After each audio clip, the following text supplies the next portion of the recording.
We know we have to clean up our house and that buildings contribute to nearly a half of global carbon emission. You can't encourage a just transition when the livelihood of people are not improved. Tenants believe in green transition. We would like to live in comfortable, healthy and energy efficient houses. Time is ticking to clean up the construction sector, and this is the only way to go.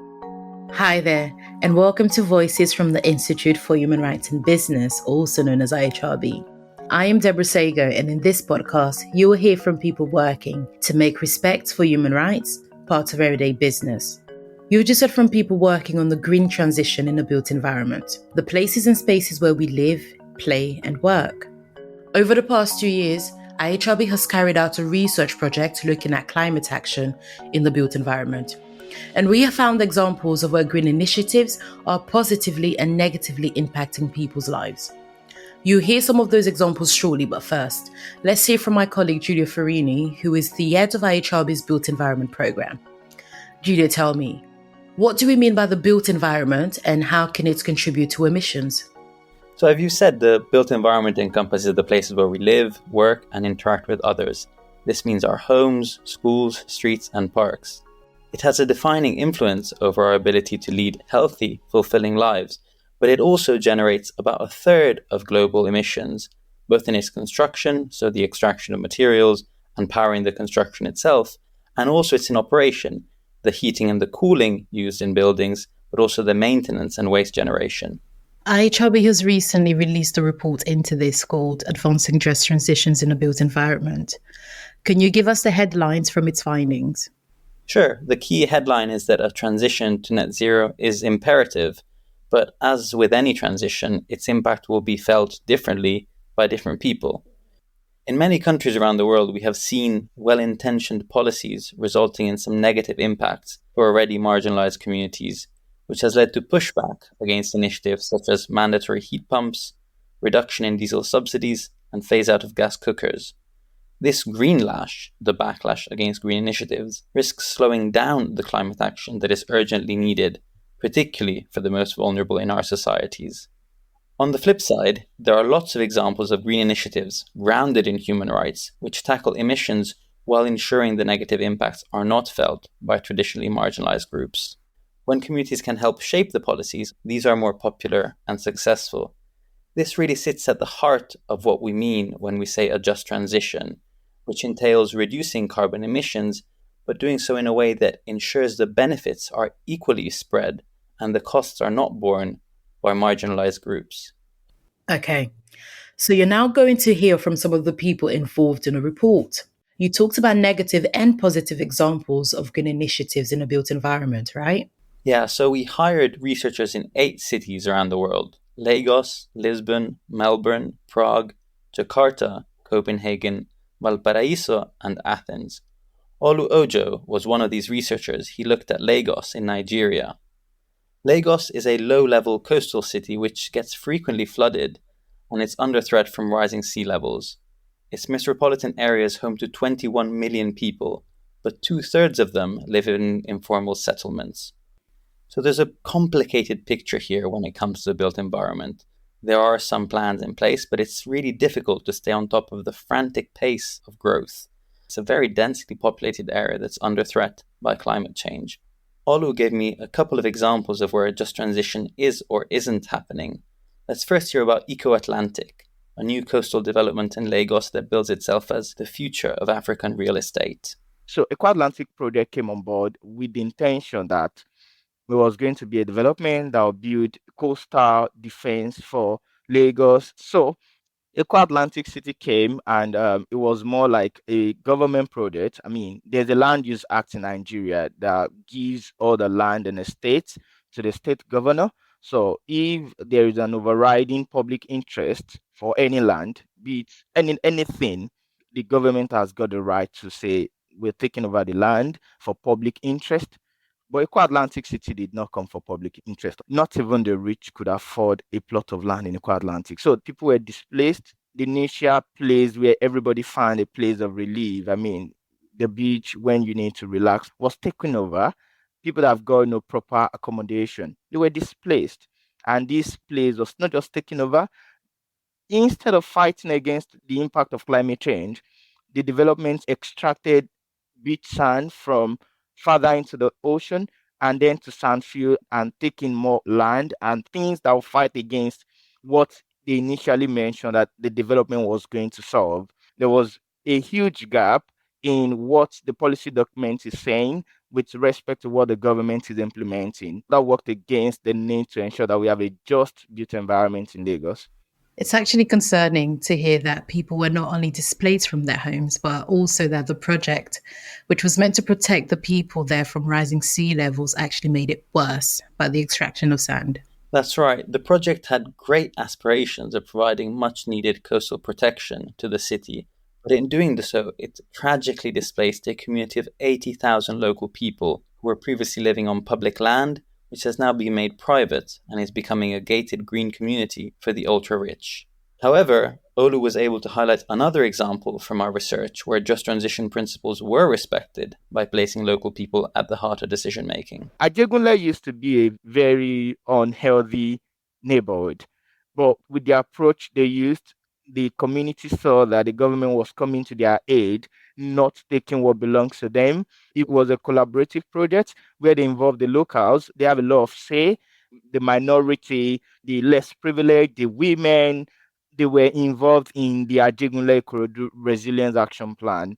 They all came together as one to ensure that the project became a success. So I think one takeaway we need to learn is that the government as a stakeholder, they've got everything, the power, the resource to help us achieve the net zero neighborhoods we're looking for through a just approach.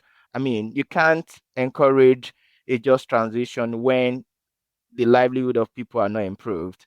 A lot needs to be done with respect to ensuring that the socioeconomic life of people are improved. And with that, I'm sure that people will be able to preach the gospel of just transition in the built environment, transparency from the side of the government, less of corruption from the side of the government, developing policies that relate to the locals from the side of the government to ensuring that we achieve a just built environment for all.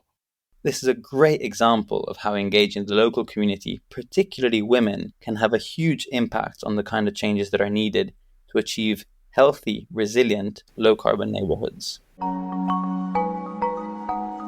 Let's now move on to some of the key issues impacting people's rights in a built environment, starting with housing.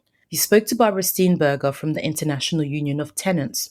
Tell me about that organization. What does it do?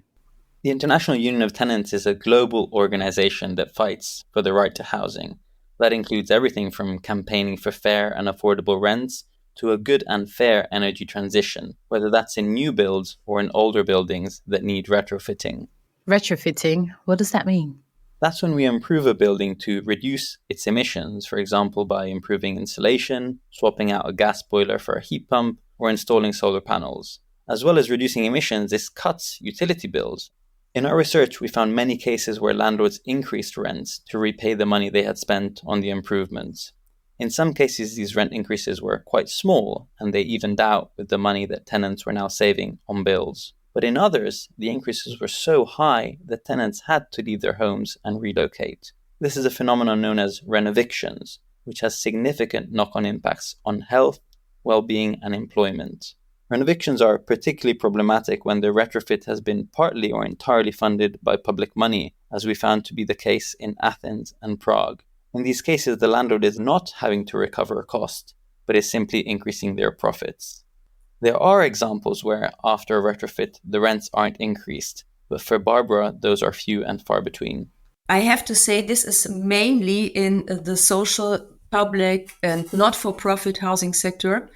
Unfortunately, not every social housing provider is guaranteeing this. There are a few who have to do it, sometimes even obliged by law to do so, but not everybody is doing it. Of course, we know that the costs of construction have increased. We know that there are problems with the supply chains. We know that there are problems also to get skilled workers for really effective energy renovations. We all know that. But we do think if there is a will to have really big steps in climate change, then there should be also an obligation of the authorities, of the states, of the regional instances who are in charge of housing, to provide public funding. If there is public funding, the rents cannot be increased. There is even the situation that private landlords refuse to take available subsidies for energy retrofitting and renovation, because if they would accept them, they could not increase the rents. So their interest is to get rid of the sitting tenants, increase the rents considerably. You can see it everywhere, in every city where you have a housing scarcity, where the people want to live. We want to talk about solutions, don't we? I do think we could change this considerably if there would have been a legal obligation to have formal tenant participation in renovation projects. Currently, this is only done at voluntary basis. So if we would have a law which foresees institutional tenant participation in all renovation projects, and this is something that the International Union of Tenants is fighting for, and we hope to find many allies to get this done. Do you have any examples where rents have been kept affordable for tenants? We do, and whilst Barbara mentioned this isn't happening nearly enough, it's important to highlight where this is working and how this can work. For example, in several Belgian regions, rental caps ensure that rents cannot be increased above inflation, protecting tenants from evictions. But to ensure that there's still an incentive for landlords to retrofit, rents are completely frozen on poorly performing properties. This clever policy encourages action while protecting tenants. We also found examples of businesses trying to do things differently. Inclusio is a company based in Belgium that invests in social housing. Lionel van Rillier is its CEO. He explained to me how Inclusio works with social housing providers to provide buildings that use less energy and provide security of tenure and affordable rents. I will take as an example the first conversion we did of an office building. We did a project of reconversion with a mixed use. On the ground floor, we are renting the building for 2 NGOs that are taking in charge disabled people. For this contractual relationship, we rent them the building for 99 years. So they can stay there for a very, very, very long period. And on the floors, we have 41 apartments with a very good mix of the apartments, because we have some studios, but we have also some 1-bedrooms apartment, 2-bedrooms apartments, 3-bedrooms apartments. And these apartments are all rented to what we call a social real estate agency. Social real estate agency in Belgium is basically an NGO subsidized by the regional authorities. And these NGOs are doing the day-to-day management of the building. So that means that we rent the building to them for a long period. We are talking about 27 years. And during that period, they will themselves look for tenants. They will make all the visits with the tenants, and they will also manage the building on a day-to-day basis. To give you an idea of the rents, we are talking for a studio, it's 530 euro per month. For a 1-bedroom apartment, it's 615. And for a 2-bedroom apartment, 711 euro per month. So typically we'll be at rent prices that are 30% below the market price. Inclusio now has more than 1,300 housing units in Belgium, providing affordable, sustainable homes for hundreds of asylum seekers, disabled, or previously unhoused people. What's really fascinating for me is that Inclusio are primarily driven by social impact. Their core mission is centered around the right to housing and the integration of marginalized communities. But in doing so, they've also delivered great environmental outcomes, repurposing buildings, reusing materials. Lionel told me that their buildings use, on average, less than half the average energy use in the country. They also have investors, who Lionel says are motivated by the social and environmental impact of their investment. And since its inception, Inclusio has delivered the returns that they had forecast for investors, demonstrating that it is possible to combine the social impact, environmental impact, and financial sustainability. Sticking with housing, we've talked about tenants' voice, but what about workers, the people who build our homes? Workers are absolutely at the heart of just transition efforts. A key partner for our research was BWI, or Building and Woodworkers International. That's a global union federation which champions the rights of 12 million workers in construction, building materials, wood and forestry, and allied industries. I spoke to Paola Camilli, who is Global Director of Campaigns at BWI, and she shares how a green transition can affect their members. With the decarbonization, we are phasing out traditional construction methods where confined workers with years of experience may suddenly find themselves without a job or forced into lower paying roles, reflecting the different skill set needs, or with less job security, or relocations, for example, because employment opportunities may pop up in other geographical areas. What's more, the rush to adopt new technologies for building renovations, like new insulating materials or solar panels, might overlook critical safety evaluations. These materials could introduce health risks from chemicals or other toxins that haven't been thoroughly assessed, posing potential life-threatening risks for those on the ground. This is what an unjust transition could look like, and it underscores the need for careful but especially inclusive planning and implementation. Well, let me put it this way. Any transition is a change, right? A change always means that life can get better or that life can get worse. And it all depends on how the change is effectively managed in a way that is fair and just for the workers and their communities. And a fair process for workers is a process that upholds their rights rather than diluting their protections. It's a process that creates better jobs, not just green jobs. And it's a process that has an impact which trickles beyond the entrance gate of a construction site into the communities, thereby strengthening the society. And that's especially true in construction, where millions of workers still work in poor conditions. They toil outdoors under extreme heat. Many are migrants working in informal jobs, abused or even under close to slavery conditions. And they are those who build the green or decarbonized buildings and infrastructures. So the transition, to be fair and to be just, has to work for them as well. So far, we've heard Paola, who represents workers, and Barbara, who represents tenants, both emphasize that a just transition simply cannot be achieved without the involvement of all stakeholders. This is a key message of the IHRB report too, isn't it? That's absolutely right. Our study has shown that when the people who are directly affected are involved in the process, it results in the fairest policies which uphold human rights. But it also accelerates the green transition because it increases the support for these initiatives.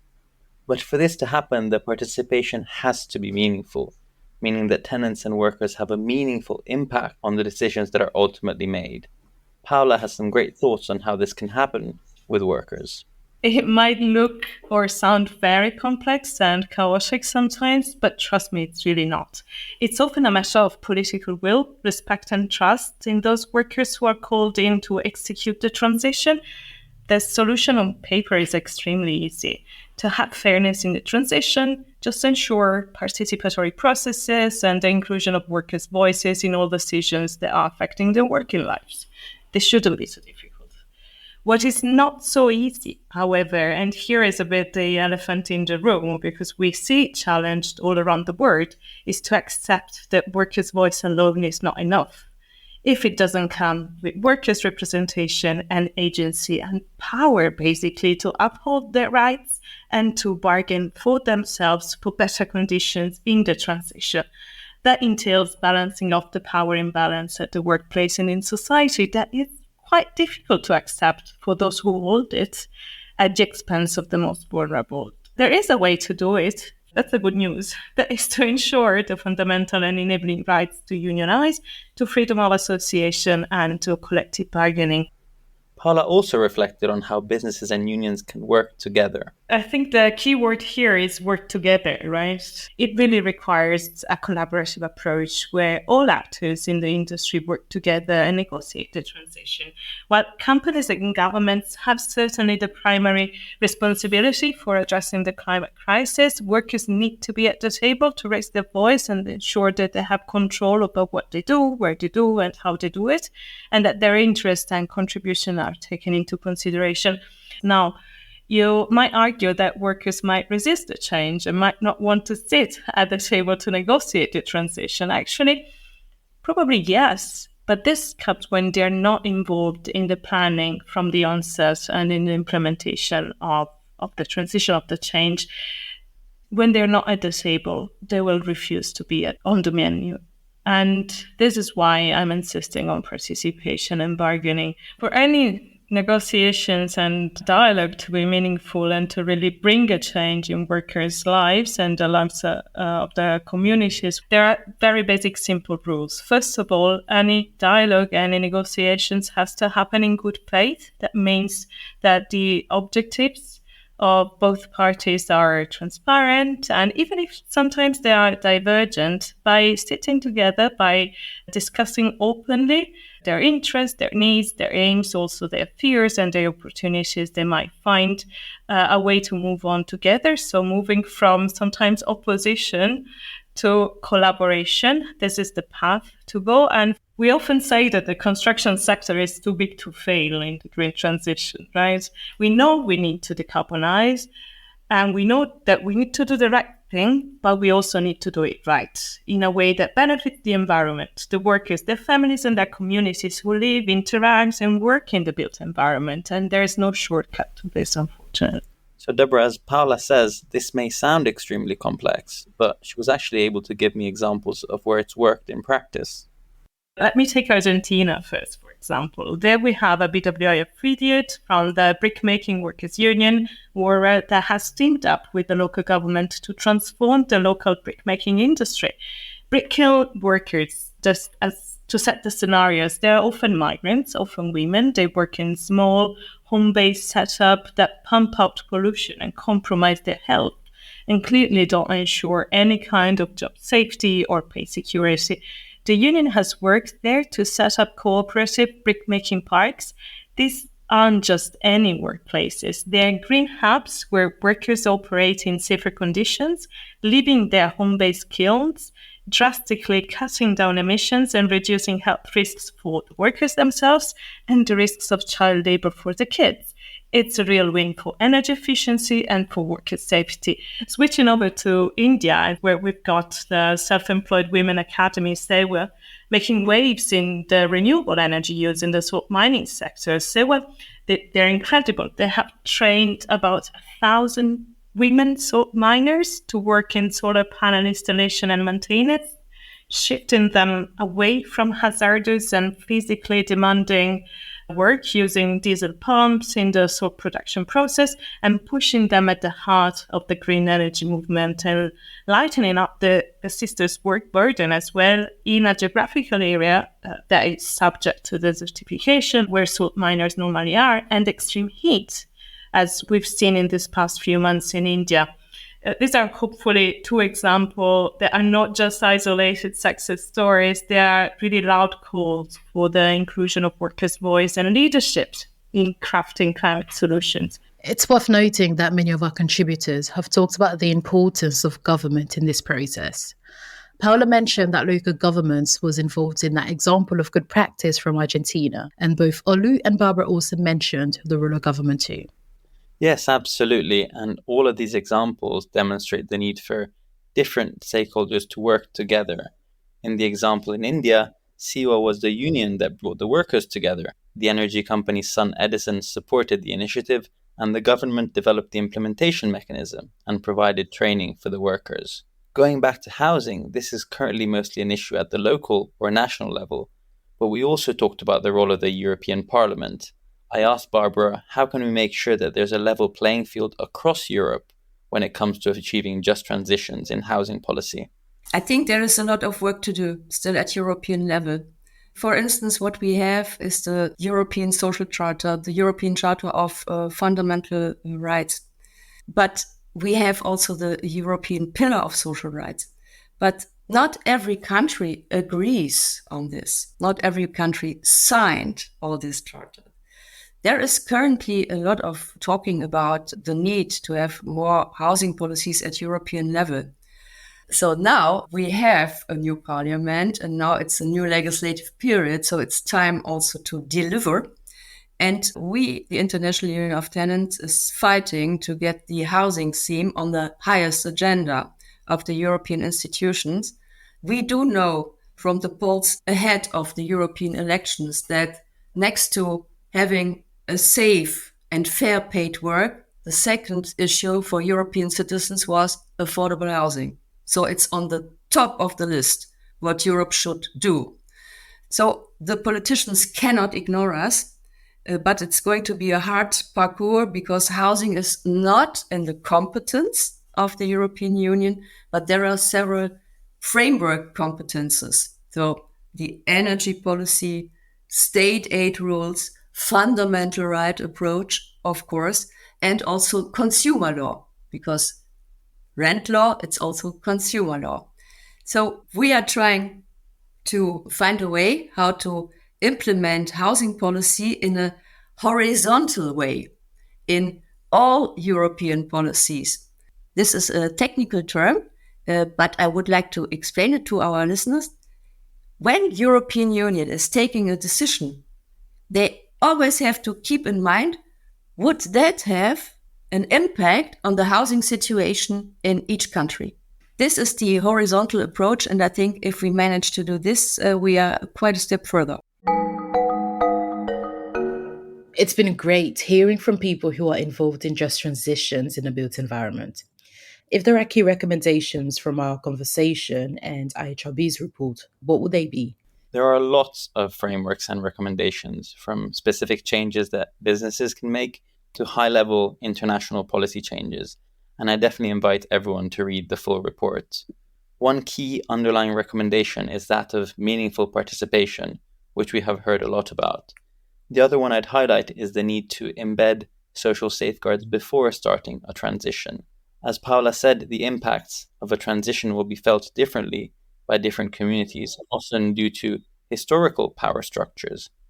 Because of this, the report recommends providing a social foundation or lifting the social floor at the start before implementing green policies. For example, do workers have the right to unionize? Are there strong tenant protections in place? Looking at human rights at the start will not only ensure that your policies don't inadvertently harm individuals and communities, but it will also increase the support for the transition, which we know is crucial for our survival and that of our planet. Thank you, Giulio, for this insightful conversation. And thank you for listening to this episode of Voices, which is brought to you from the Institute for Human Rights in Business. You can read the report we've been talking about. It's called Advancing Just Transitions in a Built Environment. You can find the link to it in the episode notes for this podcast. Until next time, be sure to share and follow this podcast. That way you will never miss an episode. And if you would like to find out more about the work that we do at IHRB, then head to ihrb.org.